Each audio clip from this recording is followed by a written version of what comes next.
Welcome back to Flyin Miata's FM Garage. So we are going to be talking about something that probably most of you have heard about, but we haven't really discussed it or may not even know exactly how it works. So if you are looking to learn something new, hopefully today, follow along and we will talk about blow-off valves. So before we get started, my name is Mike. Thanks again for joining us. If you have questions that I don't answer in this video, I will try to answer some more questions that are submitted along the way towards the end of the video. So feel free to chime in if I don't answer something that you've been asking about or wondering about regarding blow-off valves. So in particular today, what we're going to be talking about is how to maintain your blow-off valve. We won't be going off into the weeds as far as like specific applications for blow-off valves. We'll save that for another video. But if you have questions about how a blow-off valve should be maintained or in certain circumstances, what might be different, that's what we're covering today. So to start off, because most people probably, again, have heard of a blow-off valve but might not know how it works, we're just going to cover the basics so that way everybody can follow along easily. This is a TurboSmart Compact series blow-off valve.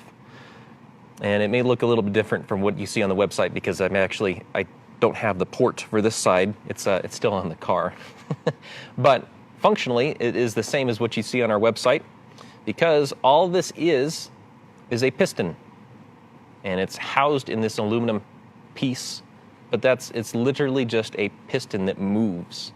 So what does it do? What does a blow-off valve actually do? What does it accomplish when you're using it on a car? Now, this really only applies to boosted applications. So sorry, naturally aspirated guys, there's no use for a blow-off valve in your car. But say you've got a turbocharger and you're driving along, you smash the throttle, you make some boost, then you hear the whoosh noise as your turbo spools up, and then you pull up to a stop sign or there's some really slow Buick in front of you that you got to slow down. Well, you let off the throttle. Well, all of your turbocharged, or all of the air, turbocharged air, I guess you could say, all of your pressurized air coming out of your turbocharger is now up against your throttle blade that closed, and that boost pressure has nowhere to go. So it needs to be relieved. Otherwise, that boost pressure is going to find the only option to get out, and that's back through the turbo. And you're basically reversing the flow of that air that normally would go straight into the engine. So the way that you can alleviate that boost pressure whenever you close the throttle blade and it's got somewhere to go is your blow-off valve. This will be attached somewhere on your intake system, a lot of times right before your throttle body, like such as one of our kits, although there are other locations for it, that when you let off the throttle and your throttle blade closes, this valve, it opens up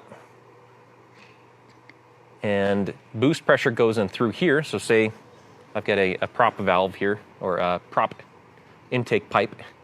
Say this were connected here, going into the throttle body. This will open up, and that releases that air pressure so that way it has somewhere to go rather than going back out the turbo from whence it came. So that's its job. It's to relieve excess boost pressure when it has nowhere to go when you close the throttle blade. Now, the way it does that is pretty cool, really simple, and you have a vacuum and boost reference line here, and this allows you to run a hose to your intake manifold that's behind the throttle body, so that way, whenever it is seeing boost pressure, it just stays like this in its locked state. But if you've got boost pressure on this side, but vacuum on this side because you've closed that throttle plate, that's when that piston opens to release that excess boost pressure. Easy peasy. Now, normally, this would have a port like I talked about before that's on the car, and this would have just a hose that goes back over to your intake before the turbocharger.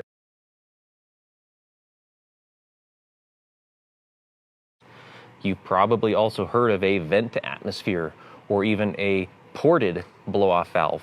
And that essentially does the same thing, but instead of having the valve recirculate with a hose back to your intake before the turbo, where there's no boost pressure, these are just vented where basically it'll have just an outlet that may look like a trumpet bell, or it may just look like it's got a filter on the end of it.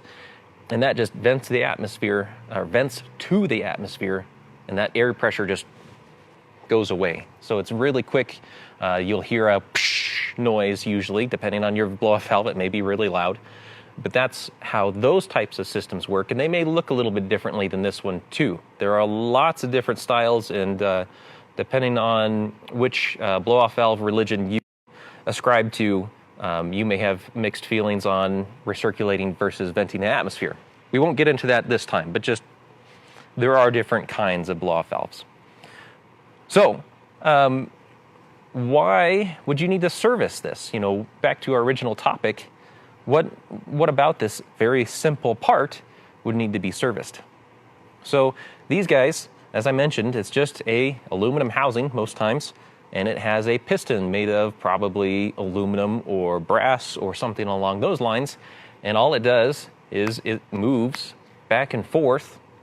So moving parts, they do wear. So you will eventually get some wear on your piston, and especially if you've got a really open style, like a race air filter or some kind of really open cell foam air filter, you will have some debris that still eventually makes its way through your intake, and some of it may get stuck in here and scratch up this piston.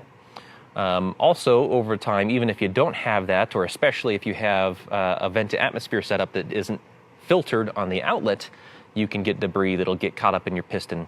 And that makes scratches and scars in your piston, wears it out. So you may have problems there. We'll touch on that in here just a little bit. But also, because it's a moving part, you need to have lubrication.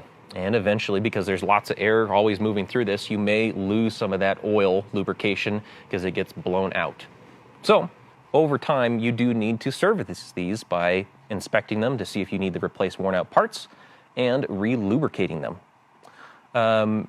Actually, while I'm talking about this, Kyle, I forgot to grab it. Would you grab the bottle of pneumatic oil, please? Thank you, sir. So let's go ahead and discuss or show you how you would service this. Now, this will look a little bit differently because if you're using a different brand blow-off valve, you may have slightly different shapes, different kinds of fittings. We like the TurboSmart ones because they are easy to access. They don't require many parts or many tools to really get to anything. In fact, the easiest way for these guys, once you pull them off of the car, is that they have this cap on top that you unscrew.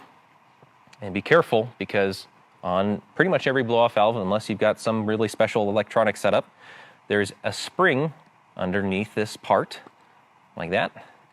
And that spring applies pressure on the back side of the piston.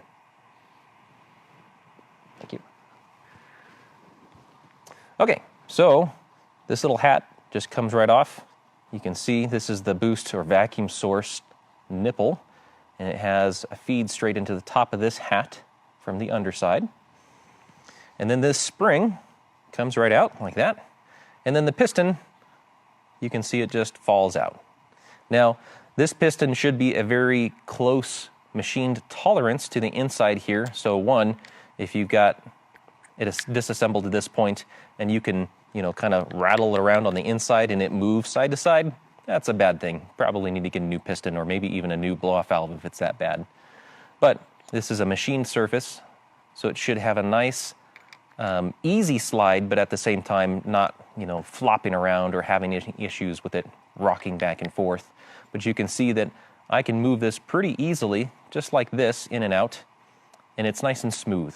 That's what you're looking for. Now also on this piston, you can see this is a used piston. This has seen some boost and relieved some pressure. So it's got some light scratches in it, and that's pretty normal. These parts are machined, but over time, and especially just in use, there may be small imperfections in like the surface of the bore or possibly the surface of the piston, and you'll get little tiny micro scratches like that. And in most cases, that's okay. Really, if you can take your fingernail and drag it along in a perpendicular to the scratches kind of manner and catch your fingernail on any of those scratches, that's a pretty easy way to determine if that scratch is deep enough that it's going to cause a problem. This one, I don't actually feel the scratches at all with my fingernail, so while I can see them visually if I look closely enough, this one's actually okay. So we don't even need to worry about replacing this piston. And then same thing with the inside of the bore on the body itself. I can't really see or feel anything on the inside that I can catch my fingernail on, so this one's okay. We don't need to replace any of the physical hard parts. Now, if you've got, such as a TurboSmart blow-off valve, you can replace these components usually individually. Most of the time they have replacement like rebuild kits or parts that you can purchase on their own if you need to. So now that we've seen the inside and talked a little bit about how they wear and things to look out for, what do you do to get this back into service, back into shape, so that way you can reinstall it on the car? Well, very simply put, the other thing that you should consider other than the metal parts are the O-rings. Oftentimes, and almost every blow-off valve, or at least every one that I've ever seen, will have some O-rings, usually on the piston. So you can see this one has an O-ring on the bottom, and that seals it down into the bottom of the bore in the housing. See if I can slot it back in there. There we go. So hopefully you can see that that O-ring is just touching the bottom around the edges where it seals up against the base of the cylinder bore. So that O-ring, you might check it to see if it looks like it's totally flattened out. This one looks okay. These O-rings need to be replaced once they get totally squished and flattened out, or if they're not making good contact. There's also generally going to be O-rings on the housing itself. This one's a little hard to see because it's a black O-ring up against a black housing. Let me see if I can peel it off of there. There we go. So see, there's an O-ring that actually goes around the threads of this cap, so that way when you screw it in there, it seals the cap to the housing.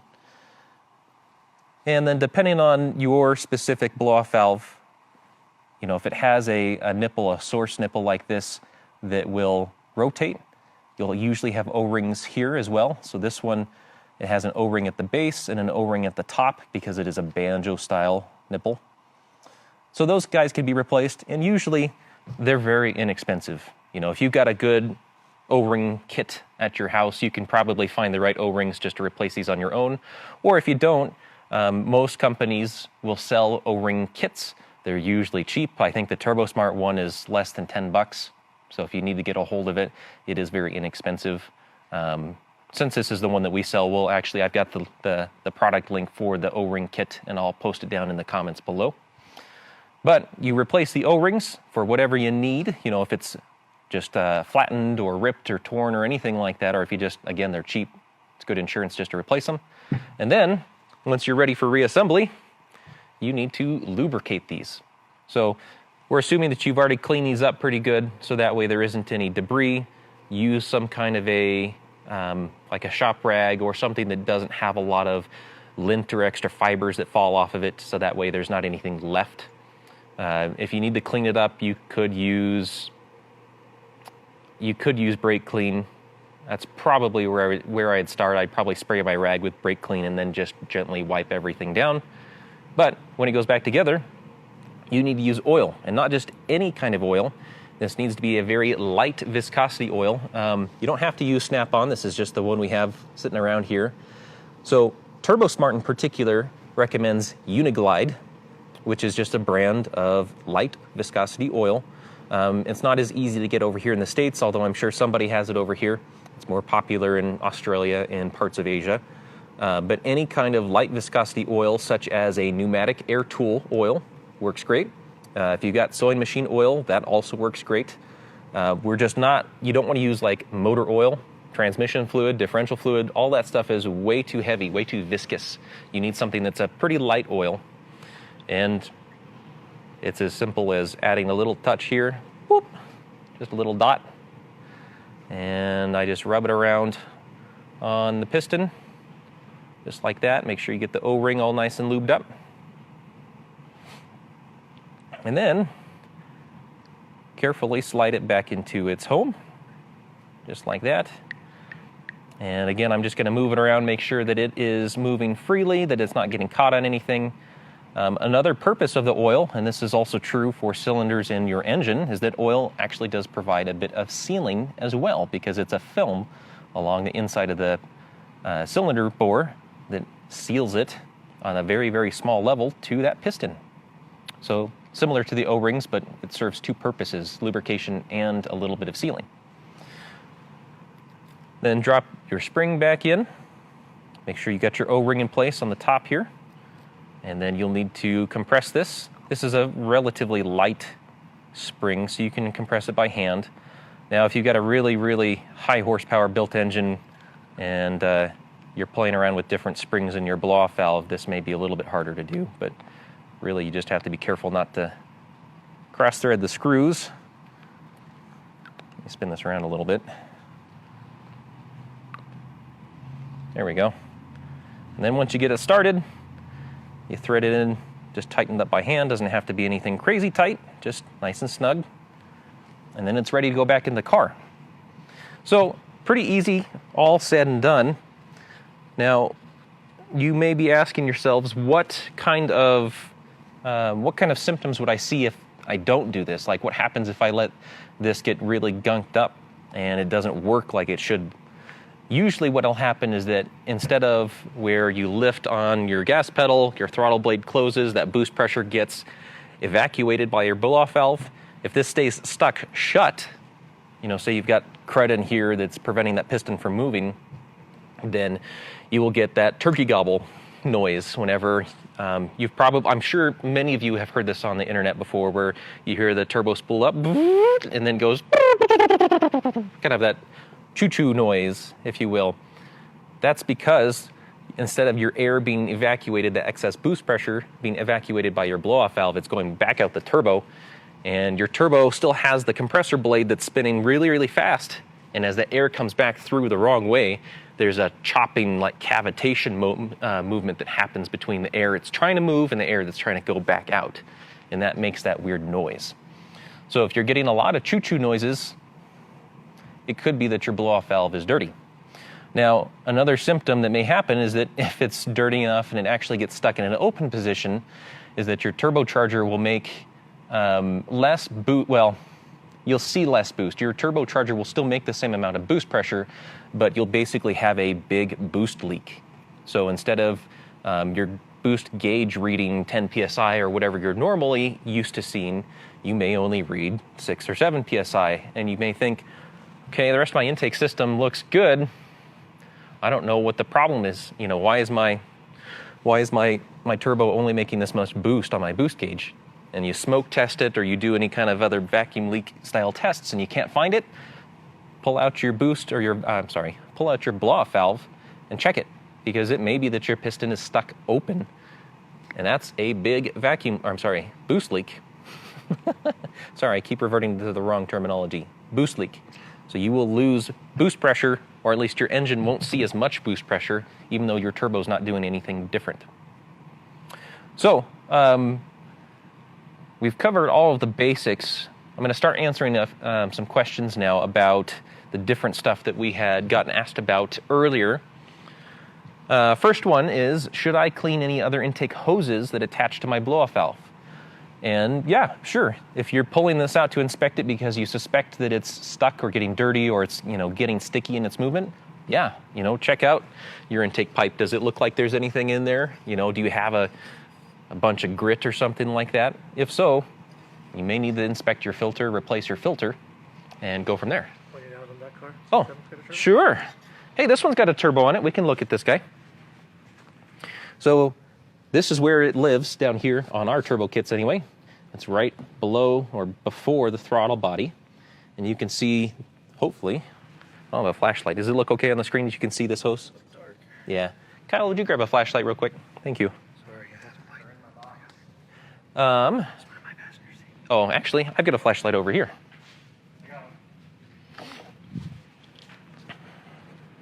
Okay. Sorry for the wait there.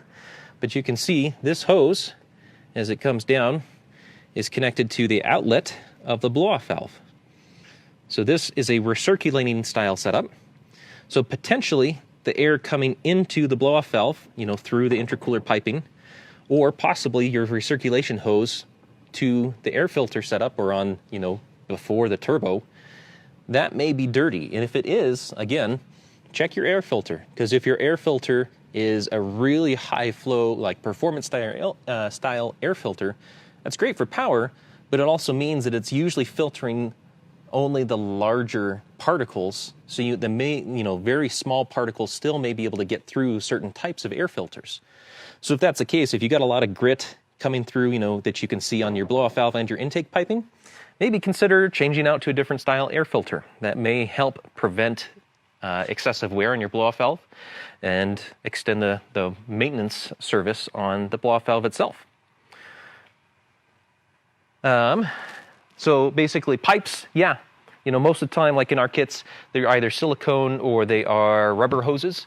And if it's just like the recirculation hose, that's just a standard 3/4 inch coolant style, reinforced rubber hose. Those are easy to get at local auto parts stores. The larger intercooler hoses are silicone, and they're big enough that you can probably just reach in with a rag and clean them out if they are getting gunked up. The one thing I didn't show you, sorry, come back over here if you would, Travis. This is the reference hose. As I was talking about the boost/vacuum nipple, that's the reference. So this hose comes up over here to the intake manifold. So this hose itself is a pretty small hose, and hopefully this is not getting junked up with stuff, but an easy way to do that is pull it off on both ends, blow through the hose, and if you can't blow through it, it's probably not able to move any air from the engine to the blow-off valve either. So that's another one that you can check pretty easily and replace it if it's not flowing well. So good question on that one. It's another one of those that basically, if you look around and you start seeing some funny stuff, you might want to keep looking just to make sure that you are addressing the problem rather than just the symptoms. Another question that we got was different kinds of blow-off valves, and I won't dive too deep on this one just because that gets off into the weeds in a hurry. But the short answer is that all blow-off valves, no matter what their style is essentially a controlled leak. So piston, housing, and wherever your entrance or attachment point is to your intake valve, some of them will look more like big pistons moving up and down, or some of them will look like, kind of a cylinder style piston. They all do the same kind of things. There are different applications for them. We'll try to cover that in another video. We won't dirty the waters too much here since we're just talking mainly about service, but that was one that came up. If you have specific questions about application before we get to that video, give us a call or send us an email at support@Flyin Miata. We'd love to help you out. No big deal. Other than that, again, without getting into the weeds, I think that covers all of the questions we got beforehand. Do we have any questions that came through during the video? I was pretty good at answering them. Cool. Okay. Either that or we're too slow and our system isn't catching up. So if I didn't answer your question in this video, please give us a call, send us an email, or drop a comment down below, and we will get to it as soon as we can. And that's it for today. Thanks again for everybody watching, and hopefully you learned something about blow-off valves. And anything else that you'd like to learn about blow-off valves or other related parts and pieces, feel free to drop us a comment below. We'd love to have suggestions about what topics to cover, so please leave us a suggestion if you'd like to see something else talked about in a Facebook Live video. Otherwise, we will see you next time. Thanks again for joining us.